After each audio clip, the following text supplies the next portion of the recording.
Hey folks, Dave Temple here. As you know, my podcast is all about talking to the best thriller writers in the world. Now, while I don't put myself in that category of the best, I've certainly got my hat now in the ring. And after nearly 3 years of hosting this podcast, I think it's time to toot my own horn, if you will. So with that, I'm offering my thriller, The Poser, for sale all this month. It stars Detective Pat Norelli, a rookie cop working the overnight beat in Hollywood when one of the town's biggest stars is found dead in her Hollywood Hills home only hours after winning an Oscar. Beloved by her fans, Pat thinks someone wants this star dead and sees this as a way to forge her own path and get the promotion she craves. I'm proud of the response I've gotten from fans, and I'm confident you're going to like The Poser. So for the rest of this month, you can get the ebook for only $5 or the paperback for $14. Since I do this weekly podcast as a free service, perhaps you'd consider this as a way to help out a fellow thriller writer. There are two ways to reach the link. First, you can go to davidtemplebooks.com,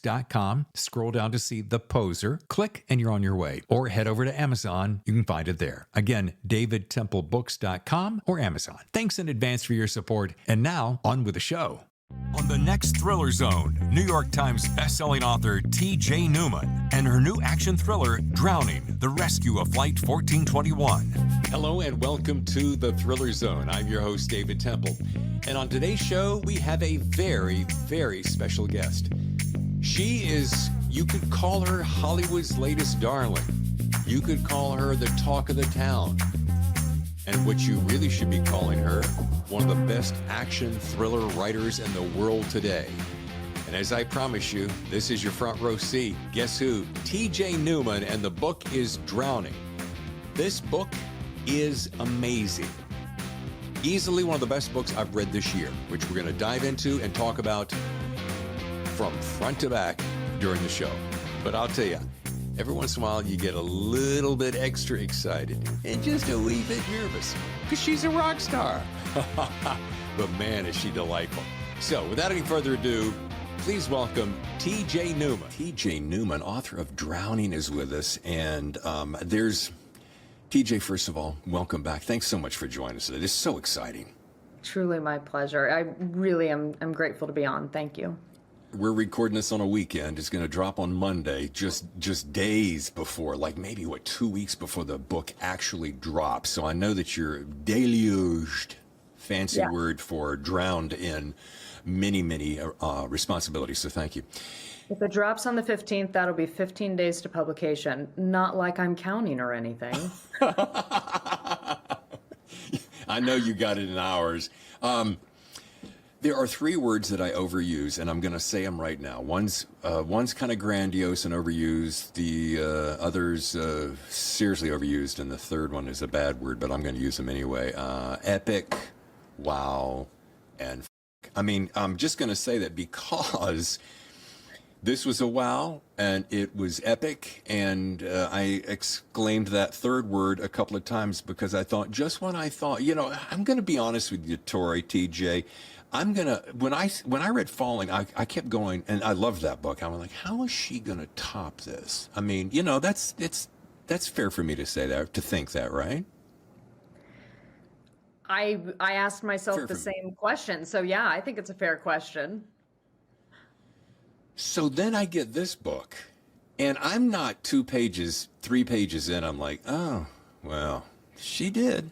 She topped it. I mean, you topped it. Thank you.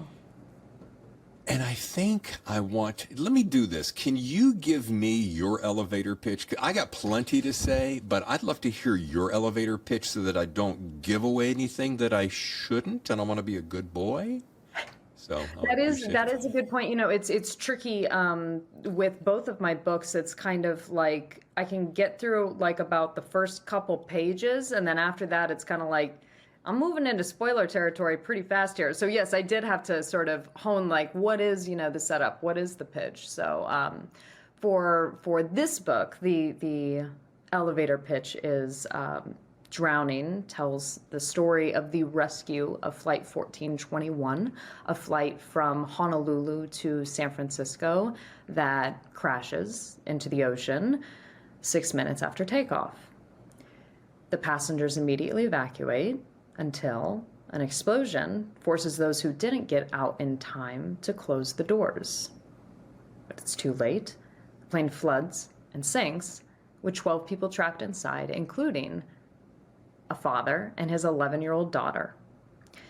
Now, their only hope of survival lies with an elite rescue team on the surface, led by her mother and his soon-to-be ex-wife. Page 2. Yeah. I can say, first of all, let me back up a second. That was perfect, by the way. That was perfect. Because I get caught up in the excitement that when I'm telling my friends about it, and I'm telling everyone to read this. I'm like, when I tell them, I'm like, okay, I don't want to say that because that's such a, okay. And you catch yourself. So I'm going to replay this, record it, and put it in my phone. So later when I go to do a pitch, I'm dialed in. So thank you for that. But here's what I love, and I think I put this in a Twitter post. It's got thrills, danger, ticking clock, people in peril, young and old represented. I love that dichotomy. A distraught couple, a divorcing couple, as you mentioned, a plane, a crash, a perilous storm, technical difficulty. I mean, it's literally dun dun dun dun dun dun dun dun dun dun dun. But here's my favorite part of all, and this is where your magic really shines. And you said this just before we went to break. It's the heartbeat at the center of it all that makes the book so powerful. Thank you for that. And my books place ordinary people in extraordinary circumstances on the worst day of their lives. And what's so fascinating about a situation like that is, yes, the circumstances are fascinating. A plane crash, a ditching, the aviation term for an emergency landing on water, ditching, being underwater. Like, the whole circumstances of it are spectacular. But at the end of the day, these are ordinary people facing their mortality. And I don't care what the circumstances are. When you're in that moment, you're going through your life going, what are my regrets? What are my successes? What am I leaving on the field? Like, these characters have lives that may be about to end. And that's what you focus on. You read it with anybody with a near-death experience. Your life flashes before your eyes. The circumstances that got you to that moment only get you so far. You have to be rooted in, well, what is this person potentially leaving behind? What is this person leaving unsaid? What is this person? What is their hopes and dreams that might not be realized? And that's when it gets really interesting. That's when the stakes become higher. And it's crazy to think that, well, how much higher could the stakes get than a big explosion? Well, I'll tell you, it's a woman who never got the opportunity to tell the love of her life that he was the love of her life. Like, that's how to me, how you up the ante. And I knew when I started writing my second book that I had to up the ante. I knew it had to be bigger. I didn't know what I was going to write, but I knew without a doubt, in every single regard, it had to be bigger. And the emotional stakes of this book are a way in which I thought was the most effective way to truly up the ante. Well, damn, girl, I got a lump in my throat at least twice. My palms were literally sweating. And matter of fact, I don't know. No, I can say it because I was curious. I went back and I counted, and I actually wrote this down. So bear with me, TJ. I counted how many books I've read in this podcast. We debuted June of 21. This is about you, not me, honey. So 21 so far this year, not including like my own pleasure and nonfiction. 22, 75 titles. And then 30 when we started the show. So that totals 160 books I've read for this podcast. This is the first book in 126 books, so roughly 130 episodes, that I teared up at a thriller.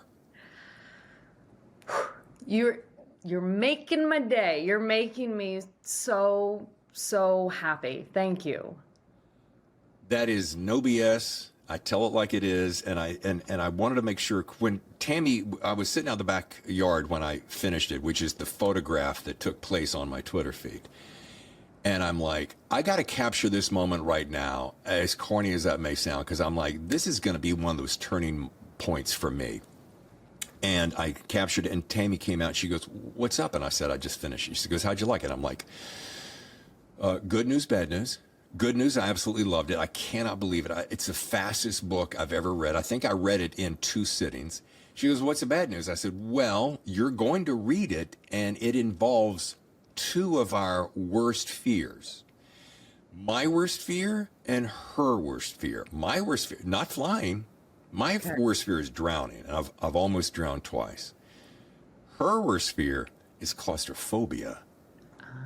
So when you're getting down the story and the water is rising, I'm like, babe, you're gonna need to take a Xanax, 'cause it's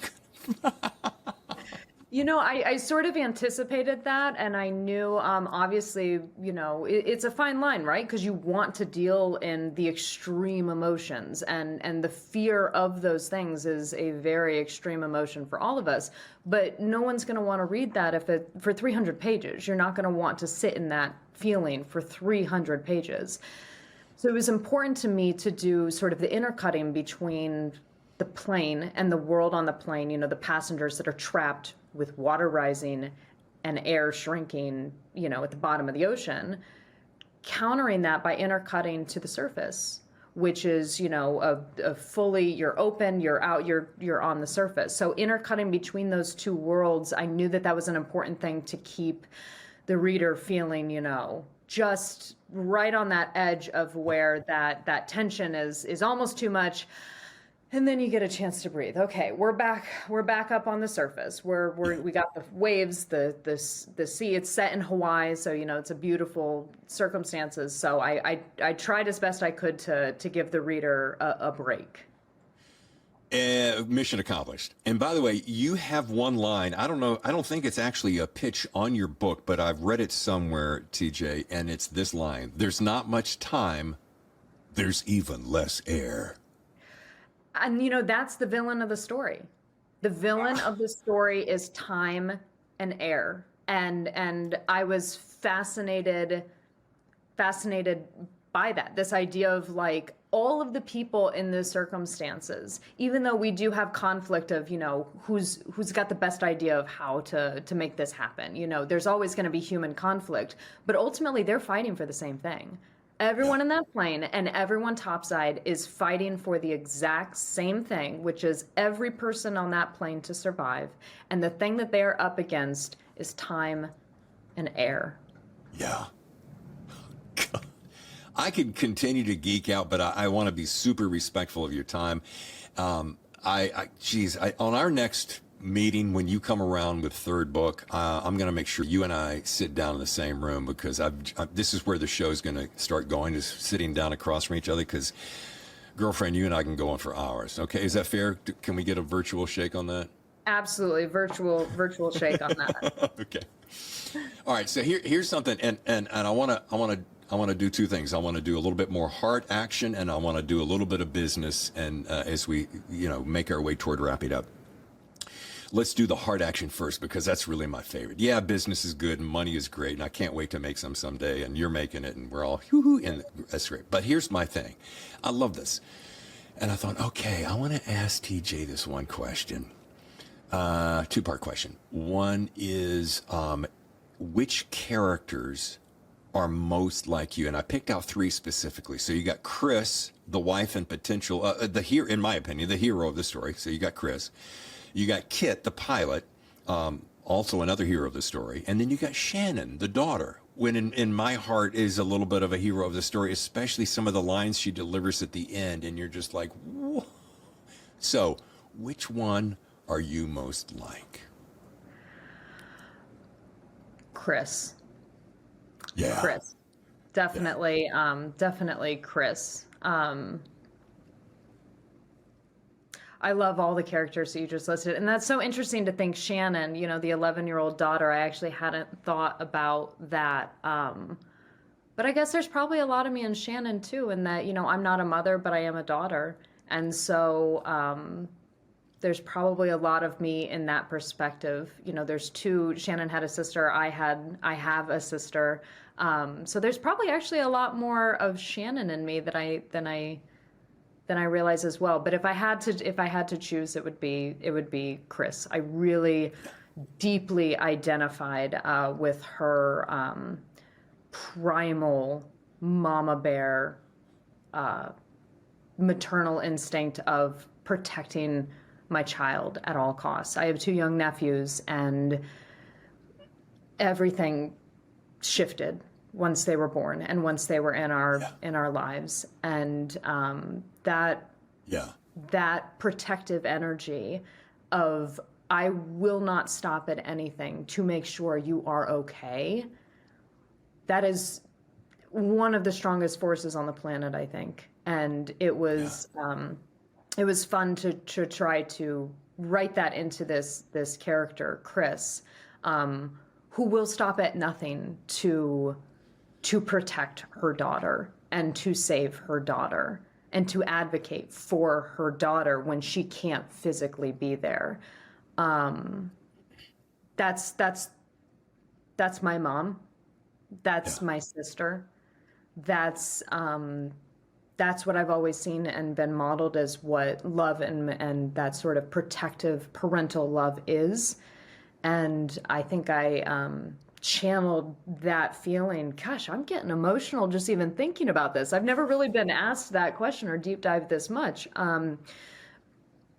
But channeling that sort of deeply protective energy into that character was really cathartic. Yeah.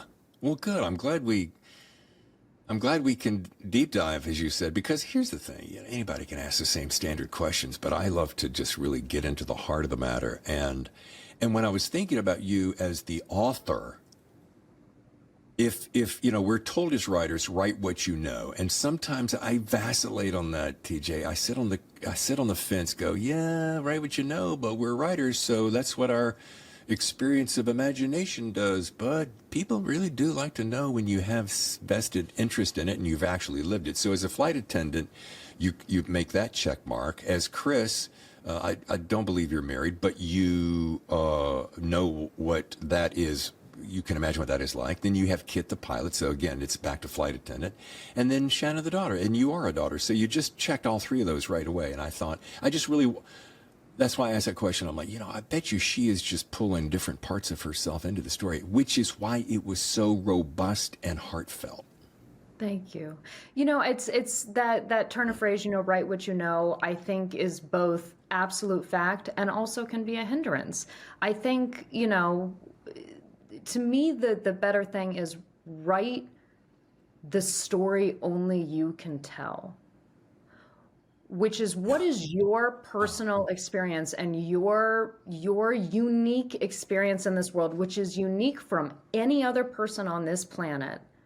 What is the story that you can tell better than anybody else? That is the story that you should write. And of course, that means write what you know, because that is what you know. But it can also be limiting if you think, look, I'm not, you know, most of this world is not me. I had to do so much research and figure so much out for this book because that's not my world. I don't know. I know the world of planes.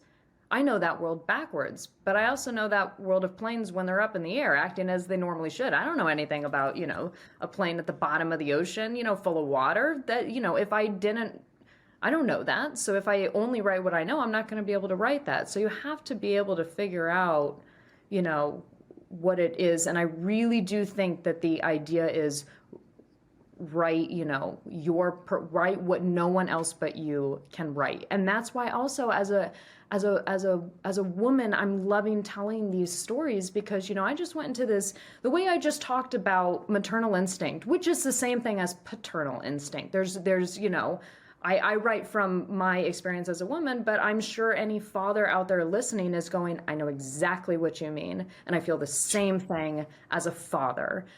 those feelings are universal, but they have a different view from whatever your personal perspective is. And that's why I'm loving bringing, a more female lens to this action thriller world. Yeah. Oh, God. And I'm going to go back to that phrase about blowing it off the doors because, I think about back to the people who've been on the show. I'm thinking about in the past 2 years, we've had military thrillers, plenty of psychological thrillers, political thrillers, even sci-fi thrillers. I'm looking for some romance thrillers. I haven't seen that quite yet. But then you blast the doors wide open to a new chapter in action thrillers, and I think that is maybe my favorite part of the story. And I know there's a bunch of my bros going, now come on now, we're representing. But I'm like, yeah, but I like the fact that a woman is in here kicking the door down and in a predominantly male oriented genre. So girl power. And I have to say, one of my favorite reactions that I get to the book that I actually get all the time is the father-in-law stamp of approval. I've had so many people write me and say, my father-in-law loved Falling. My father-in-law loved this. And I always feel like that's such a nice stamp of approval. And I get that all the time. It's one of my favorites. Yeah. I don't know why this little point pops up in my head, but I don't feel bad asking you because I just put myself out there. Flight 1421. I've got this thing about numbers. Certain numbers stick in my head forever, and I will never forget them. And then I'm one of those guys that is always counting numbers. Like if I see an address, I try to see if the number of the house is my prime number, which is a whole other discussion. But I'm like, all right, what significance did she have to 1421? There has to be one. Was there? Okay, so the two parts to that answer. The answer is no, I didn't. I literally was just sort of like, when I was writing, I think it was, it just came. It's like naming a character. What sounds good and feels good in your mouth when you're naming a character. And the flight is essentially a character. So it just kind of came to me. 1421 rolls off the tongue. It sounds nice. It's also 7, 14, 21, 28. It just 1421. It just came to my mind and was just that. That's it. Full stop. That is the full answer. Cut to a couple days ago, when after the Deadline Hollywood letter, a reader, reached out and was talking about what the piece meant to them and how much it meant. And then they said, by the way, side note, I really love that 1421 is the number ones surrounding the number 42, which was your one and only yes from when you were seeking an agent rejection. And when I tell you, my mind was like that was not on purpose, but yeah, I guess it is. It's number 42 surrounded by a couple of ones. It just, that was not intentional by any means. But yeah. Well, I'm a big fan of synchronicity and serendipity.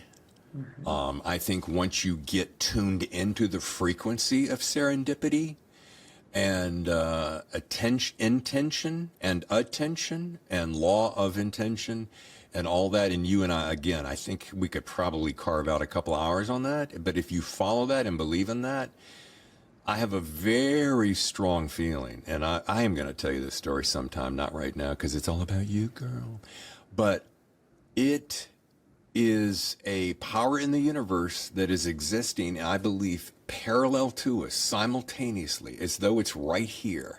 And if you tap into it, which I can, you can, magic starts to, there are veils that start to separate, and you start seeing things in a different way, and your mind will be blown. I agree. I'm right there with you. And this whole journey seems Is that esoteric be... enough? Yeah, exactly. I'm right there with you. But, to add to that also, that, brown envelope that I sent with my submission to the Story Factory, the person that checks the mail was out sick that day. Shane doesn't open the mail. He should not have opened that envelope. But the person who does open the envelopes was out sick, which is the only reason why Shane opened that envelope and saw my submission. I'm telling you, I know. Just saying, universe. I'm just telling you what the way it seems to be to me. You know what I'm saying here? Huh? Yeah. And speaking of Shane, let's give a little golf clap love to Shane Salerno of the Story Factory for turning your life upside down. To say the least, yeah. Yeah, to say the least. And while we're on this, because I want to make sure I do this, I want to do it justice. I don't want to sit here and read all the bullet points, but there was a bidding war. This is the other half of the thing that I mentioned a second ago that I got all wrapped up in all the touchy-feely stuff. But the business side of things. Let's talk, it ain't called show friends. It's called show business. So let's talk about that for a second. This bidding war that happened. I have not, been in a lot of bidding wars, but I've never seen anything like it. It makes me feel better in how much I'm still trying to wrap my mind around what the heck was that? It was like nothing I've ever experienced Yeah, it was just, a full week straight of calls and emails and talking to Academy Award winners and hearing these insane things like, Shane was on the phone, literally 24 hours a day taking calls from people. And he would call me for 30 seconds and only, be able to update me for 30 seconds before, I'd hear the phone ring in the background and he'd have to go answer another. But he would call and say things like, okay, yeah, I'll call you. Oh, by the way, Steven Spielberg has the book. He's reading it. I have a call with him tomorrow morning. Okay, I got to go. Bye. And I'd just be standing there with the phone to my ear, sorry, what did you just say?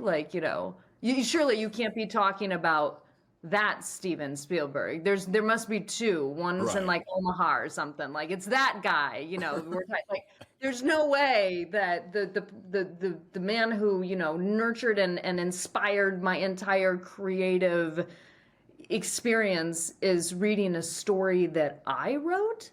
There's no. How does your brain comprehend that? How do you even? How do you even think about what that means? It was a surreal experience. And speaking of surreal, I love a little note I read somewhere, and you said Shane was giving you an update, and he had said something like, "Okay, we're at 1.5," and you went 1.5. What? What? What is that? That's when we were doing Falling, the film deal for Falling, which was I was so new to everything. I knew nothing. The book hadn't come out. Everything was brand new to me. I had no clue what was going on. So Shane handled the brunt of the inner workings of that deal negotiation. And yes, he called me and said, we're in a bidding war. We're at 1.5. And I did not know what he meant. I said, well, 1.5 what? I did not understand what he meant. He's like, dollars, money. Yeah. 1.5 million. Yeah. I was like, oh, it's no framework for what was happening. And on this one, what did the players were? Let's see, it was Spielberg and Nicole Kidman and Damien Chazelle, Alfonso Cuarón, M. Night Shyamalan. It was just the names, all the studios, Paramount, Warner Brothers, Legendary, Universal, Apple. I've been on a Zoom call now with Oscar winners, and I'm hearing these brilliant creative minds pitch their ideas of the best way to tell this story that I know backwards, right? I know this story intimately. Yeah. I've told this story the best way that I know how. And now I'm on these calls with these creative powerhouses who are saying, we see it like this. And it's oh, that's a great idea. That's incredible. It was a really fascinating and humbling creative experience to see just all these different interpretations of what a story could be. It was so humbling and so inspiring, and yeah, to be on a Zoom call, to be talking like you and I are talking right now to Nicole Kidman was, I mean, what, and that was another surreal moment too, because like Shane calls me again. There was like, we would be able to talk for like 30 seconds, and he'd just give me an update, and I didn't leave my house for a week. I didn't leave my house. I just stayed in my house. I didn't do anything but sit here ready to go, to answer an email or to take a call or whatever. I just couldn't leave, right? And so at one point he's like, okay, we're going to be getting on Zoom calls probably, and, probably maybe later today, probably tomorrow, but just so you know, you're going to be on some Zoom calls, with these people. And I'm like, okay, all right, sounds good. So then he calls back like shortly after that, and he's like, actually, in about 15 minutes, we may be on a call with Nicole Kidman, so get ready, and then hangs up. I've got to wash my hair. Where's makeup? Exactly. That was my first thought, which is like, I've got 15 minutes to get set up, to get ready, to prep and everything. And the first thought that comes to my mind is, I've got to wash my hair. I can't meet Nicole Kidman with dirty hair. Like I got to wash my hair. And that's where I was at. Like it was so surreal that I went to completely illogical, irrational moments of just, yeah, it was a wild experience. I'm supremely excited for you. You wanted this. You worked hard. You put in the time. You want it. You got it. I love it. Number two, I'm so grateful that you and Shane were able to put this together so you could be on a nice little podcast as we continue to try to blow our own doors off the podcast world. And number three, I am glad that I get to see you here and now, because I know that this magical time that's happening right now will never happen again. It might happen again with numbers and people and super Oscar-winning stars, and the details may be ever so similar. But the magic of this moment and the feelings that you have inside you right now, all elevated in a supreme way, will never happen quite this way again. And that I'm so grateful to be here on a front row seat watching. Thank you so much for all of that.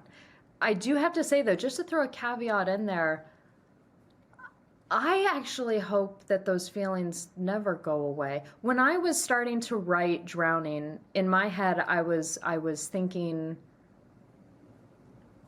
I don't know how I can top Falling. Falling was my first, and those characters, that book was so intimately me. And the way that I felt about those characters and that world, when I started writing Drowning, excuse me, I didn't think I'd be able to top it. I didn't think I'd be able to replicate that feeling. And I did. I fell in love with these characters in Drowning and with this world and with this story. I rooted for those characters so hard. The number of boxes of tissues that I went through while, crafting their journey of the story, I don't even know what that tally is. I love that this journey continues to surprise me and continues to bring emotions and experiences and feelings that I didn't think could happen again or could happen in a different way.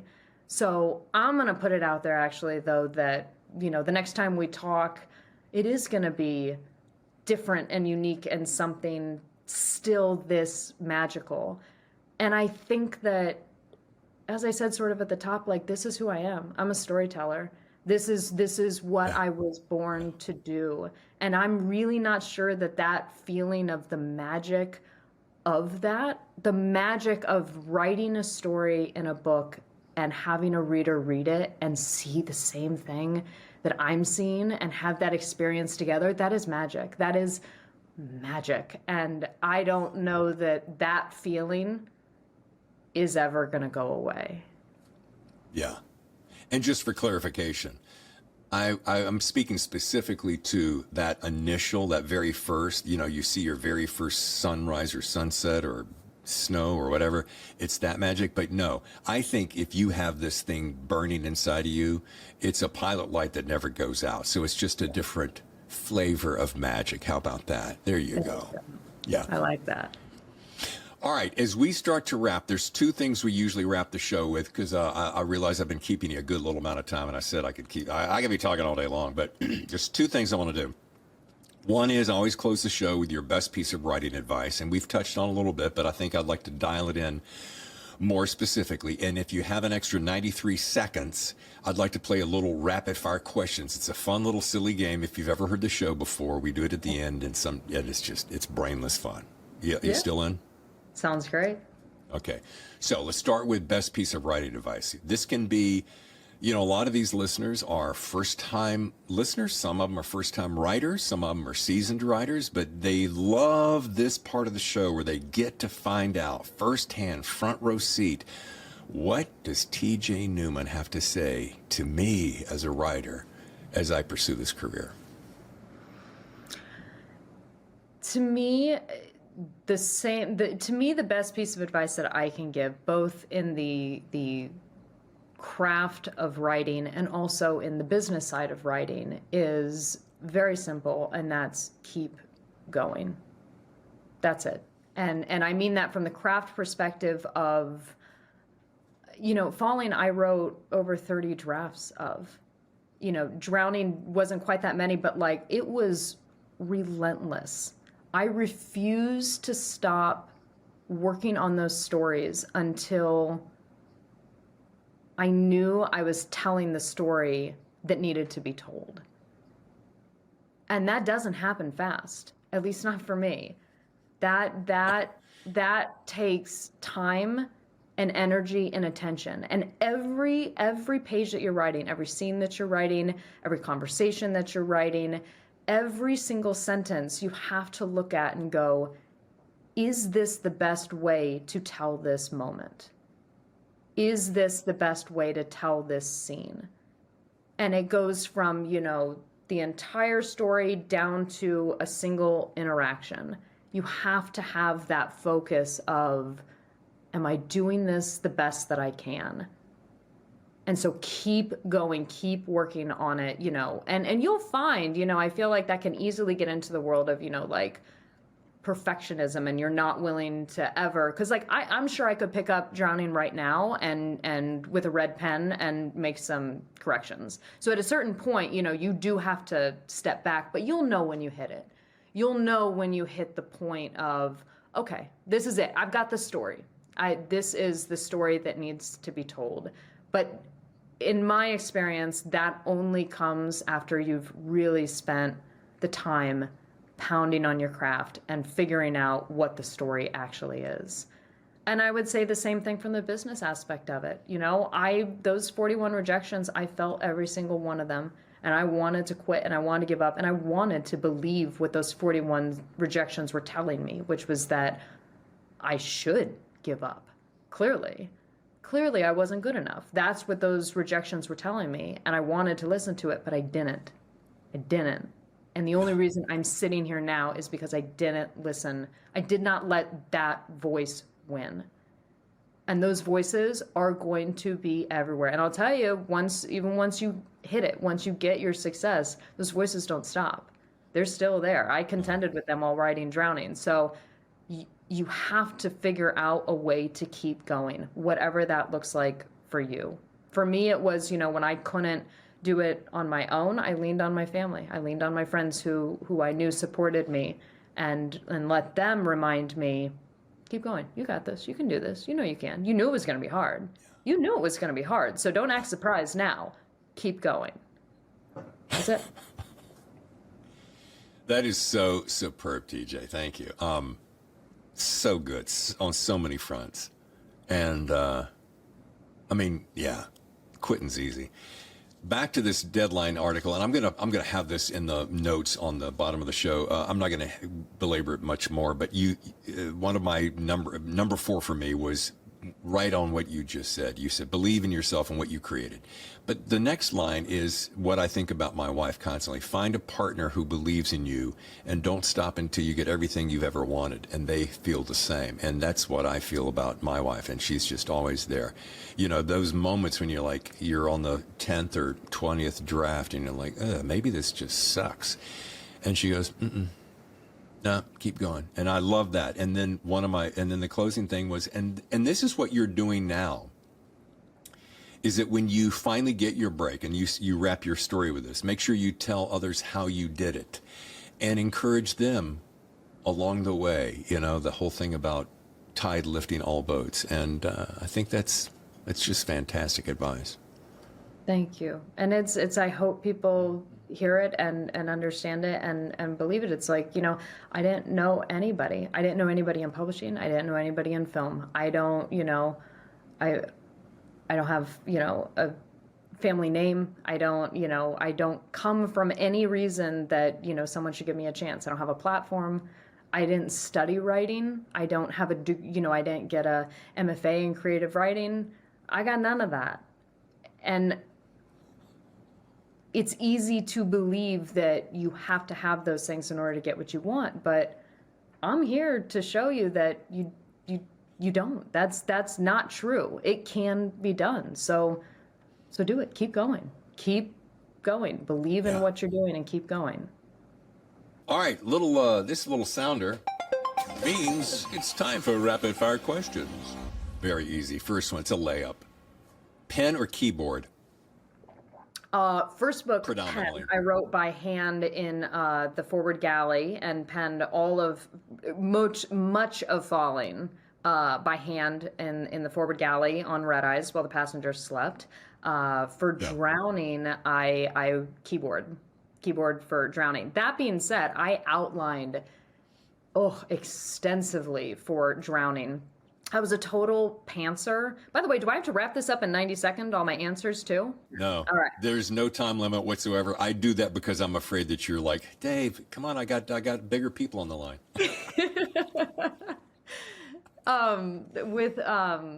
With Falling, you know, I wrote it by hand and I pantsed the whole thing. You know, as writers, you know, there's pantsers and plotters, the people who just seat at their pants, sit down and come up with the story as it comes. And then the plotters who, you know, figure out ahead of time what it looks like, what it is, they outline, they know exactly what they're writing when they sit down. With Falling, I was a pantser. And with Drowning, I was a plotter. I outlined extensively for Drowning. I think because with Falling, you know, like I said, there were 30 some drafts and it took me forever, and figuring out a plot centered story with a million moving parts on the seat of your pants is real difficult and not very efficient. So with Drowning, I said, okay, I need to figure out what I'm writing before I write it. And I outlined very thoroughly and knew exactly what I was writing when I sat down to write. Now it changes, of course, in the editing process when you figure out, like, okay, once you've got the full story, now it's, okay, now how do I tell it better? And then, of course, everything changes after that, you know, in the massive editing process. But the creation process for both books was totally, totally different. Number 2, silent solitude or crowded cafe? Silent solitude. Yep. I'm like a cat with a ball of yarn when I get around, you know, other shiny objects and things going on, and my brain is, you know, I'm working on a story over here, but I'm seeing this couple over here have a fight, and I'm no longer writing the story I'm writing. I'm watching them and writing, you know, what's happening in my mind for their stories. So I'm a silent solitude person for writing. Okay. Number 3, what is on your nightstand right now? What are you reading on your downtime?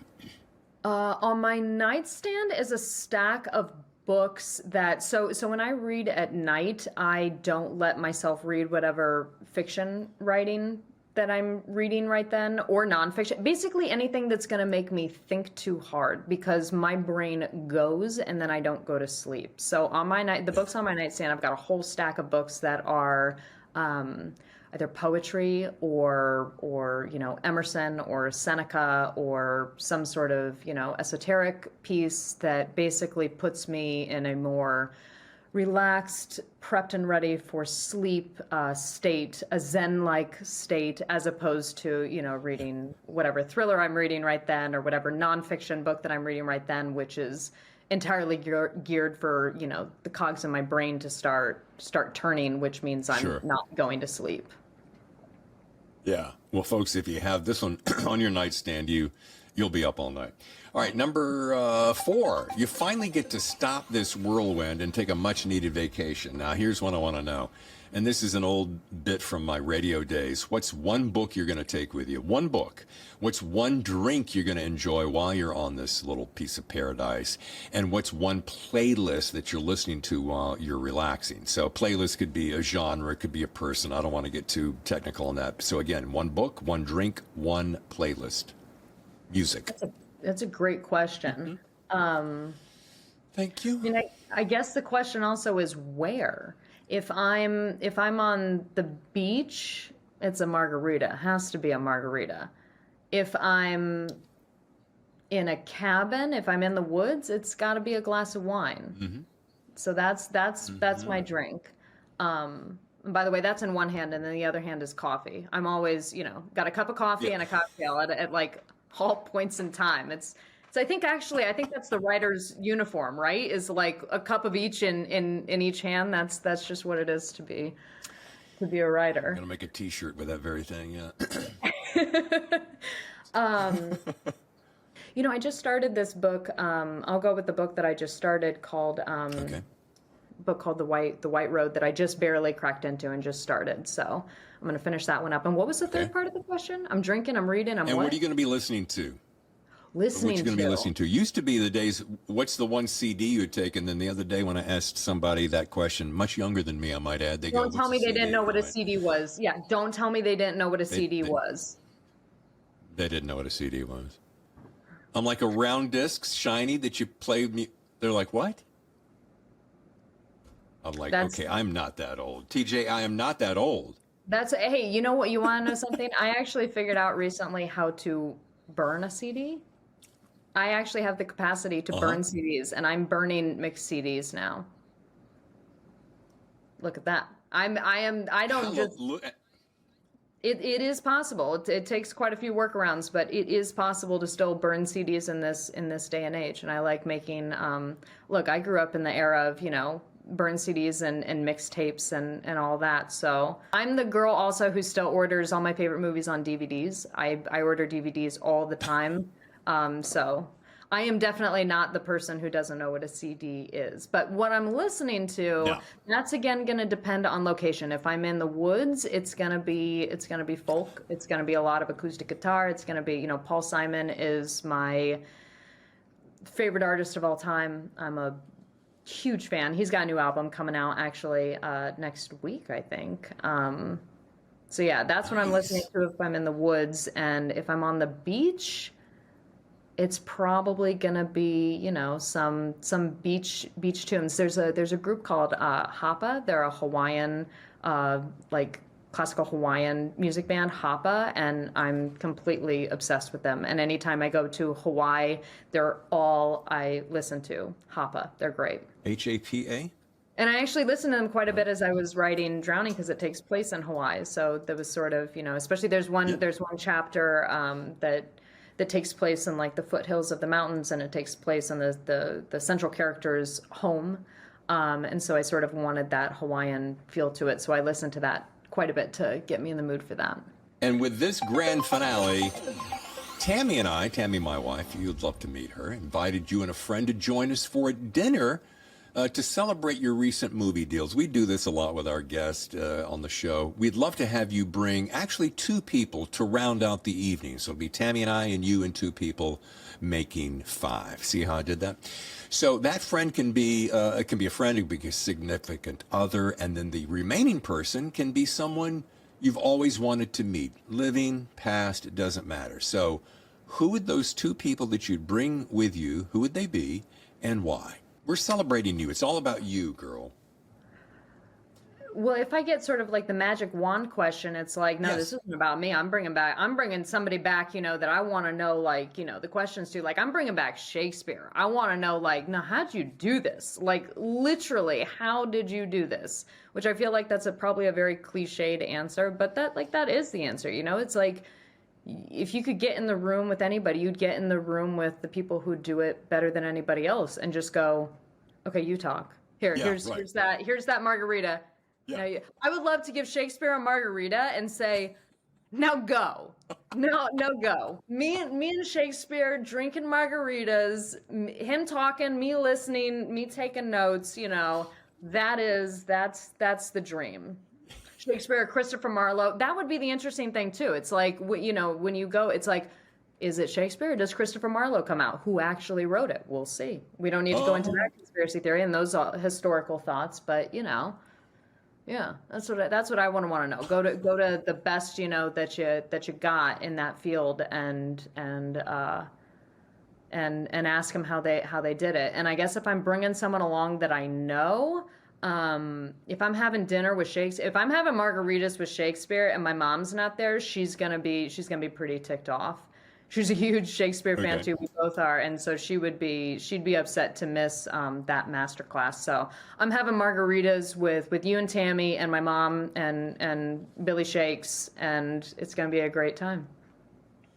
Oh my God, I love it. Oh, I wish I had the magic wand because I would certainly wave it and get that thing done, girl. Oh man, this has been such good fun. Such fun. Thank you so much for having me on. This really has been a real treat. Oh man. Well, the book, folks, is Drowning, in case you haven't figured that out by now. You're going to pick it up. It drops on the 30th. You're going to read this thing. Your life will be better for it. If you'd like to learn more, go to tjnewmanauthor.com. It's a stunning website. So you can also follow her on Twitter and Instagram as I do. We're big followers of one another. We support each other because that's what writing community does, doesn't it, TJ? Absolutely. That's you said it before. In a rising tide, all boats rise. Something like that. Something like that. But again, I know you're pressed for time, so thank you. The Thriller Zone is a better place because of you. Thank you so much for having me on. Drowning by T.J. Newman. Don Winslow on the cover says, reads like Apollo 13 underwater. An amazing, fast read. Thank you again, T.J. Newman, for joining us on the show. You made my whole week.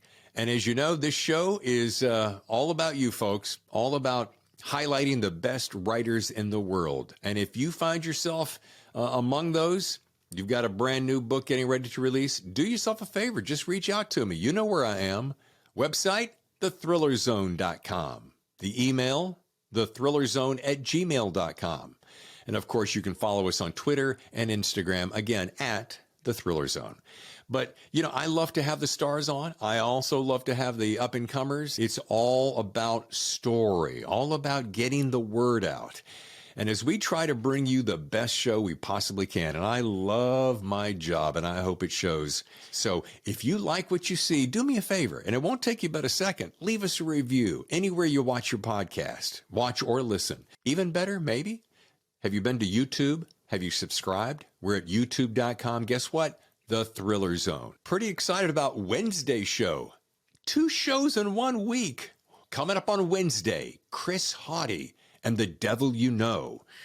Now, this is going to be our very first face-to-face Thriller Zone podcast. I traveled up to Glendale and we sat down face-to-face. It was so much fun. And as you heard me say with TJ and I are already planning for next book coming out next year so we can sit down and do a face-to-face because this is going to be the future of the Thriller Zone. The Zoom world, I'm using that generically, has been good to us, but I really love sitting down face-to-face because it's just fun. One other little reminder, are you going to BoucherCon? Yeah, that's end of August, 1st of September. The Thriller Zone is going to be there. We are working on the details right now. So we're going to be interviewing the hottest, best, biggest authors in the world today. So if you're planning to attend, make sure you stop by the Thriller Zone studios. I'll see you next time for another edition of the Thriller Zone.